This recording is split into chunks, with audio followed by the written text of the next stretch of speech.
Hey, this is Miles Grant with the National Wildlife Federation. I'm here at the American Meteorological Society's annual meeting with NWF climate scientist Dr. Amanda Staudt.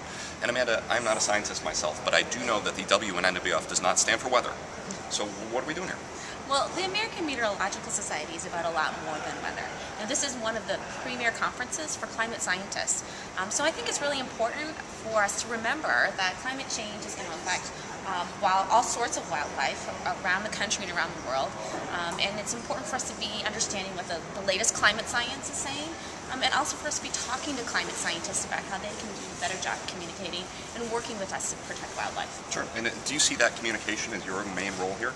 Absolutely. I mean, my day-to-day role at NWF is communicating about climate change science, and this particular conference of the AMS is focused on just that. So I really feel like I'm in my element. I'm having a great time talking to people, both communicators and climate scientists and weather researchers as well, about how do we do a better job in this whole realm of communicating about the science. What do you see as the main challenge for a typical meteorologist in terms of communicating that climate science? Well, I think there are a number of barriers. One, a lot of meteorologists aren't trained in climate science, so it's something that's unfamiliar to them.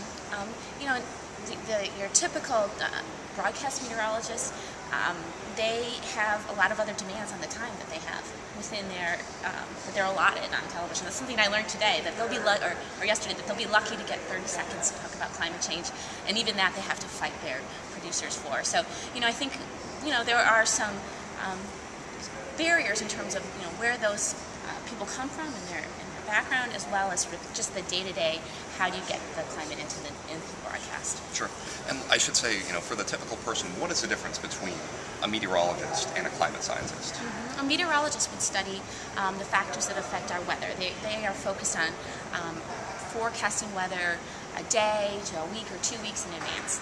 Climate scientists are interested in the long-term variations in weather and other aspects of our climate system. So we're looking at years, decades, centuries, of course, recently the focus of many climate scientists is on how human activities have been changing those climate parameters. Sure. Well, we are certainly getting a taste of the typical Seattle weather here today with the great day outside. It's been drizzly and cool all weekend. How is climate change affecting weather here in the Pacific Northwest? Well, like other parts of the country, the Pacific Northwest is getting warmer. Another factor is that extreme events are becoming more extreme. So the Pacific Northwest has experienced some pretty severe heat waves in the last couple of years, as well as major flooding and snowfall. Sure. Now, we heard a story from somebody recently about how the last mayor of Seattle didn't respond all that well to a big snowstorm that they'd had here, and that was a major factor in him not getting reelected. Well, what's one thing that you've either learned so far here or something that you're looking forward to hearing more about? And we'll be here at this conference through Thursday. Mm-hmm. Well, one thing I've been thinking a lot about is how to use climate information and climate science information to change people's behavior around their choices, whether it be energy use or their commuting patterns or whatnot. And one thing I'm learning a lot about is that sometimes it doesn't always make sense to hammer the science over and over. We need to think about why these kind of choices are important to people and trying to make that case more effectively. Sure. Well, to learn more about Dr. Staudt's reports on how climate change is impacting extreme weather, go to nwf.org/extreme weather.